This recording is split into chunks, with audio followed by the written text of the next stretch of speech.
ఈ లోకంలో వెంకటేశ్వరావతారాన్ని మొట్టమొదట చూసినటువంటి వాడు ఒక్క గొల్లవాడు. అందుకే ఇప్పటికీ సుప్రభాతం చదవగానే మొట్టమొదటి దర్శనం గొల్లే చేస్తాడు.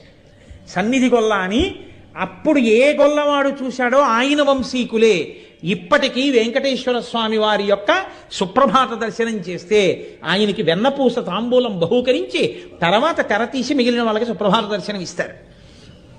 కాబట్టి ఒక గొల్లవానికి దర్శనమిచ్చాడు, కానీ ఆయన పరమేశ్వరుడి యొక్క ఆ స్వరూపాన్ని చూసి తట్టుకోలేక ఉద్విగ్నుడై ప్రాణం విడిచిపెట్టేశాడు. ఈ బ్రహ్మగారు ఆవు రూపంలో ఉన్నాడు కదండి, ఆయన గబగబా పరిగెత్తుకుంటూ ఆ చోళరాజు ఇంటికి వెళ్ళి పెద్ద ధ్వని చేసి అంబారావం చేశాడు. రాజు అరే ఆవుకి ఏ ఆపద కలిగింది ఇలా అరుస్తోందని, పూర్వం న్యాయ ఘంట అని ఉండేది. ఎవరు ఆపద కలిగినా గంట మోగిస్తే రాజుగారు బయటకు వచ్చేవారు.